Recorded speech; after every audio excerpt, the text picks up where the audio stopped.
Welcome guys once again. Punisher web series के second season की कहानी सीजन 1 के 1 साल बाद से आगे कंटिन्यू होती है, जहां अब फ्रैंक कासल ने न्यूयॉर्क शहर छोड़ दिया है और उसने अपने लिए न्यू लाइफ तलाशने के लिए यूएसए के अक्रॉस ट्रैवल करने का डिसाइड किया है। फ्रैंक कासल जब मिशिगन से होकर गुजर रहा होता है तो वो यहाँ पर कुछ समय के लिए रुकने का डिसाइड करता है। वो एक बार में जाता है और बियर एंजॉय करते हुए शूटर जेनिंग नाम के बैंड की परफॉर्मेंस एंजॉय करता है।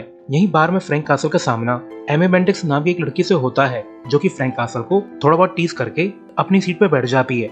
यहाँ मौजूद बार गर्ल का नाम बेथ क्वीन है। तभी जॉनी नाम का एक बंदा बेथ को परेशान करने लगता है। वो बेथ से कह रहा होता है कि कहीं मेरे साथ अकेले में चलो, साथ में ड्रिंक करेंगे और मौज मस्ती करेंगे, पर बेथ क्वीन उसे मना कर देती है। तो जॉनी उससे बदतमीजी करने लगता है। तो फ्रैंक कासल बेथ को डिफेंड करता है और फिर बेथ क्वीन यहाँ के बाउंसर से कहकर जॉनी को धक्के मारकर बाहर निकलवा देती है। अब फ्रैंक कासल ने बेथ को डिफेंड किया था, तो इससे इम्प्रेस होकर बेथ उसे शिफ्ट के बाद अपने घर के लिए इनवाइट करती है। तो फ्रैंक कासल इनविटेशन को एक्सेप्ट कर लेता है। इसी बीच दूसरी तरफ शिकागो में हमें जॉन पिलग्रिम नाम का एक मिस्टीरियस आदमी दिखाया जाता है, जिसने सार्जे कॉन्चेवेस्की नाम के एक बंदे को पकड़ रखा है और जॉन उसे इंटेरोगेट कर रहा होता है। जॉन पूछता है कि न्यूयॉर्क में रशियन माफिया के साथ तुम्हारा क्या बिजनेस है।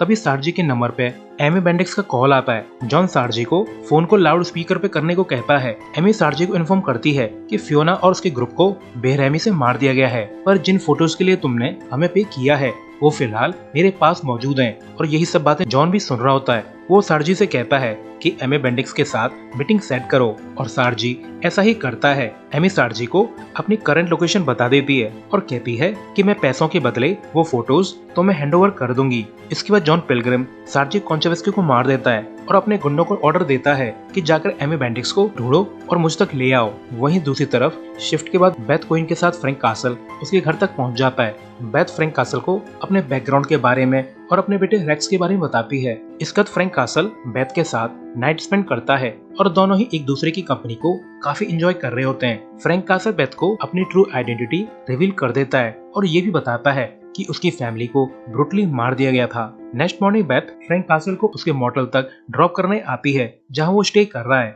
फ्रैंक कासल कहता है कि मैं आज रात ही मिशिगन से निकल रहा हूँ। अब बेथ को फ्रैंक कासल के साथ काफी अच्छा लग रहा है, तो वो फ्रैंक से रिक्वेस्ट करती है कि अगर पॉसिबल हो तो कुछ समय के लिए यहाँ पे और रुक जाओ, और ऐसा कहकर वो यहाँ से निकल जाती है। रात को फ्रैंक कासल मिशिगन से निकल जाता है और वहीं बेथ के बार में नाइट लाइफ चालू हो जाती है, पर फ्रैंक कासल अपना माइंड चेंज करके यहाँ बार में लौट आता है ताकि बेथ के साथ कुछ टाइम और स्पेंड कर सके।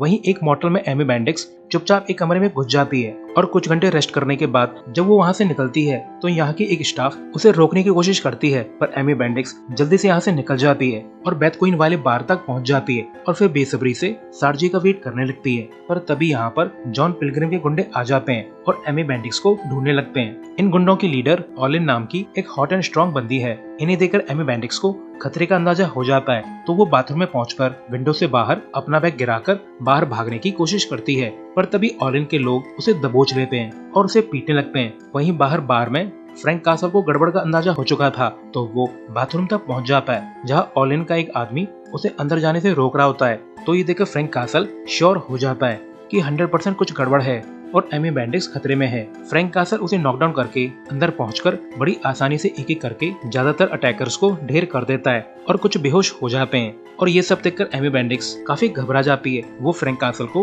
कन्विंस कर लेती है ताकि फ्रैंक कासल उसे बाकी अटैकर से भी यहाँ से बचा ले। इसके बाद बाथरूम के बाहर बार में ऑलिन के क्रू के बाकी मेंबर्स यहाँ अटैक कर देते हैं, पर फ्रैंक कासल अपना शोडाउन चालू कर देता है और अटैकर्स को धूल चटा रहा होता है। मगर इस गन फाइट के दौरान बेथ क्वीन के शोल्डर में गोली लग जाती है। इसके बाद सभी होस्टाइल्स को मार के या उन पर काबू पाकर फ्रैंक कासल एमी बेंडिक्स के साथ बेथ क्वीन को इलाज के लिए जल्दी से हॉस्पिटल ले जाने लगता है, पर रास्ते में जॉन के कुछ और गुंडे इन्हें चेज कर रहे होते हैं। पर अब फ्रैंक कासल की सनक रही होती है, तो वो इन गुंडों को भी जल्दी ही ठोक देता है और बेथ क्वीन को लेकर तुरंत हॉस्पिटल पहुंच जाता है। इसके बाद फ्रैंक कासल बेथ क्वीन को पैरामेडिक्स टीम के हवाले करके यहाँ से निकल जाता है। एमी बेंडिक्स यहाँ से भागने चाहती है, पर फ्रैंक कासल उसे जाने नहीं देता और अपने साथ ले जाता है। वहीं बार में शूटआउट के बाद जॉन पिलग्रिम फेरारा नाम के एक लोकल करप्ट पुलिस ऑफिशियल के साथ यहाँ पे आ जाता है और जॉन पिलग्रिम को यहाँ फ्रैंक कासल की वेडिंग रिंग मिल जाती है और फेरारा को यहाँ काफी डेड बॉडीज मिलती हैं। अब जॉन पिलग्रिम ने फेरारा को अपनी एक्टिविटीज को कवर अप करने के लिए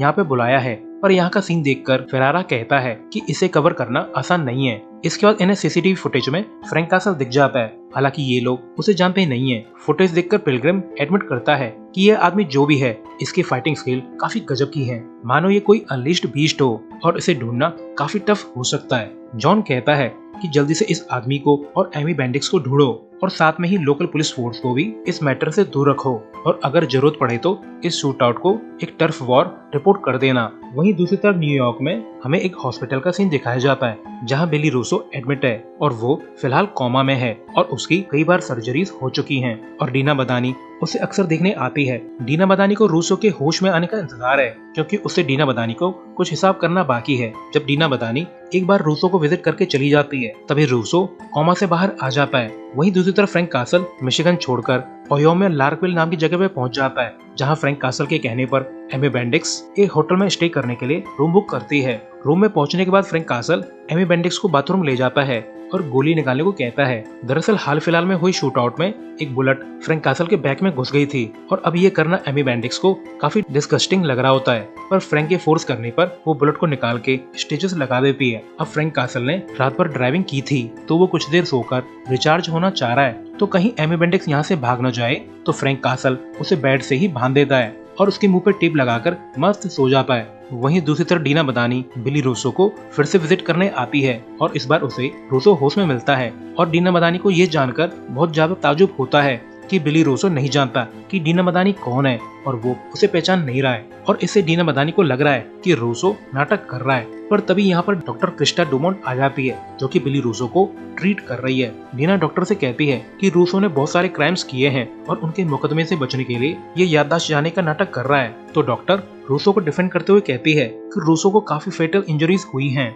और इस वजह से उसके ब्रेन को सीरियस डैमेज हुआ है और उसे अपने लाइफ के आखिरी कुछ साल की कोई भी बात या कोई भी चीज याद नहीं है। और ये सुनकर डीना बदानी कन्विंस्ड नहीं है और न ही खुश है। वहीं दूसरी तरफ हॉस्पिटल में बेथ क्वीन का ट्रीटमेंट चल रहा होता है और वो धीरे धीरे रिकवर हो रही है। तभी जॉन पिलग्रिम उसे मिलने पहुंच जाता है और बेथ के बेटे रैक्स ने बेथ को गेट वेल सून के कार्ड भेजे थे और इन कार्ड्स को जॉन पिलग्रिम नोटिस कर रहा होता है। जॉन बेथ क्वीन को धमकाते हुए कहता है कि अगर तुमने मेरे सवालों का जवाब नहीं दिया तो तुम अपने बेटे रैक्स को खो दोगी। जॉन पूछता है कि तुम्हारे बार में वो शख्स कौन था जिसने मेरे लोगों को मारा है वहाँ पर। तो डर के बेथ क्वीन जॉन पिलग्रिम को फ्रैंक कासल की फेक आइडेंटिटी पीट कैस्टिलोनी के बारे में बता देती है और बेथ के जवाब से सेटिस्फाई होकर जॉन पिलग्रिम चुपचाप यहाँ से चला जाता है। इसके बाद जॉन पिलग्रिम का एक हैकर पीट कैस्टिलोनी के बारे में सर्च करके पता लगा लेता है कि वो फिलहाल गुड रेस्ट मोटल में मौजूद है और करेंटली वो ओहियो लार्कविल में मौजूद है। वहीं दूसरी तरफ फ्रैंक कासल के बार बार पूछने पर भी एमी बेंडिक्स ने उसे यही बताया है कि वो बस एक स्टूडेंट है और उसे पता नहीं है कि कौन लोग उसके पीछे पड़े हैं। मगर फ्रैंक कासल को एमी बेंडिक्स की इस कवर स्टोरी पर बिल्कुल भी भरोसा नहीं है, तो फ्रैंक कासल उसे सीरियसली इंटेरोगेट करता है और कहता है कि मुझे सच सच बताओ कि वो लोग कौन है जो तुम्हें हंट कर रहे हैं। पर एमी बेंडिक्स सच बताने को तैयार नहीं है, वो तो बस अपनी कवर स्टोरी से चिपकी हुई है। जबकि फ्रैंक कासल को एमी बेंडिक्स के कैमरे के कुछ सस्पिशियस फिल्म कैनिस्टर मिल गए हैं। अब फ्रैंक कासल को पता है कि गुंडे इस लड़की को हंट करने के लिए यहाँ तक भी जल्दी पहुँच जाएंगे, तो फ्रैंक कासल फाइट बैक करने के लिए प्लान बनाने लगता है। वो सबसे पहले अपने करंट रूम के जस्ट बगल वाले रूम को भी बुक करा लेता है और एक क्रोबार से बीच की दीवार में होल करके दूसरे रूम तक जाने का रास्ता बना लेता है। वहीं दूसरी तरफ हॉस्पिटल में डॉक्टर डुमोंट बिली रूसो का थेरेपी सेशन ले रही होती और इस थेरेपी सेशन में पता चलता है कि बिली रूसो को उसके नाइटमेयर्स परेशान कर रहे हैं। नाइटमेयर्स उसे सोने नहीं देते और रूसो को अपने नाइटमेयर में स्कल दिखाई देता है। और गाइस, ये सब द पनिशर की ब्रूटल मार का इफेक्ट है और पनिशर का सिंबल स्कल रूसो के खौफ का कारण है। और इसी सब के बारे में डुमोंट बिली रूसो से डिस्कस करना चाह रही है, मगर बिली रूसो को कुछ भी याद नहीं है, बस उसे पनिशर से पिटने के कुछ फ्लैशबैक और स्कल नाइटमेयर में दिखाई देते हैं। इसके बाद नेक्स्ट सीन में हम देखते हैं कि डीना बदानी एक रेस्टोरेंट में राफेल हर्नांडेज से मिलती है। राफेल काफी नाराज है क्योंकि डीना फ्रीक्वेंटली बिली रूसो को विजिट कर रही है। राफेल डीना को रिमाइंड करता है कि रूसो का केस अब होमलैंड सिक्योरिटी के जुरिडिक्शन में नहीं है और रूसो के केस को NYPD को हैंडओवर कर दिया गया है और जब रूसो पर चार्जेस लगाए जाएंगे तो शायद डीना प्रोसिक्यूशन या ट्रायल को करप्ट कर सकती है। राफेल डीना को रूसो के केस से दूर रहने को बोलता है और ये सुनकर डीना काफी नाखुश है और वो फिर गुस्से में यहाँ से निकल जाती है। वहीं दूसरी तरफ ओहियो के उस होटल में फ्रैंक कासल ऑल इन के क्रू की गाड़ी को बाहर देख लेता है, तो फ्रैंक कासल उनके लिए एम्बुश सेट करने लगता है। ऑल इन के लोगों को बाहर से फ्रैंक कासल और एमी बेंडिक्स की शैडो दिखाई दे रही होती है और जैसे ही गुंडे अंदर की तरफ बढ़ते हैं, फ्रैंक कासल और एमी बेंडिक्स वॉल के होल से दूसरे रूम में छुप जाते हैं। ऑल इन के ऑर्डर पे 3 गुंडे रूम में घुस जाते हैं और छुपने वाली हर जगह पर अंधाधुंध फायरिंग करने लगते हैं। पर यहाँ इन्हें फ्रैंक कासल और एमी बेंडिक्स नहीं मिलती। तभी फ्रैंक यहाँ पर आकर इन्हें ठोकना स्टार्ट कर देता है। जब फ्रैंक कार में बैठे एक स्नाइपर को ठोक रहा होता है, तभी ऑलिन एमी बेंडिक्स तक पहुंच जाती है और उसे धमकाने लगती है। पर फ्रैंक कासल ऑलिन को नॉकडाउन कर देता है और उसे कैप्चर करके गाड़ी में ले जाने लगता है। पर तभी अचानक से ऑलिन को होश आ जाता है और वो फ्रैंक कासल के आर्म में शूट कर देती है। तो फ्रैंक कासल ऑलिन की पिटाई करके उसे इंटेरोगेट करने का ट्राई करता है और दूसरी तरफ एमी बेंडिक्स फ्रैंक कासल की वैन चुराकर यहाँ से भागने का ट्राई करती है। पर तभी यहाँ लार्कवेल पुलिस डिपार्टमेंट के ऑफिसर आ जाते हैं और फिर एमी बेंडिक्स फ्रैंक कासल और ऑलिन को अरेस्ट करके यहाँ से ले जाते हैं। थाने में फ्रैंक कासल और ऑलिन को मेडिकल ट्रीटमेंट दिया जाता है और एमी बेंडिक्स बड़ी इनोसेंट बनकर शेरिफ रॉय हार्डिन को अपनी सिचुएशन समझा रही होती है।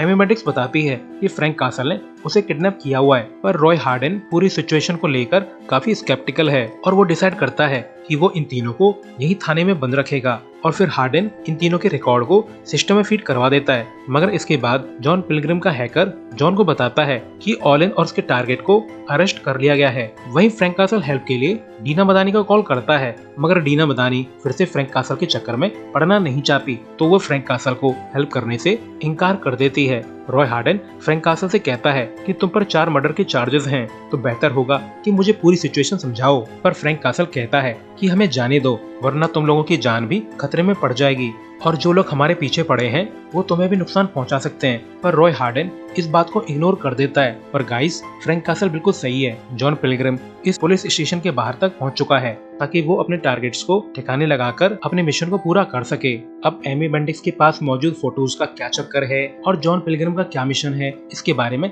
हमें धीरे धीरे पता चल जाएगा। और इसी सीन के साथ ये एपिसोड एंड होता है। सो अभी के लिए goodbye, thanks for watching.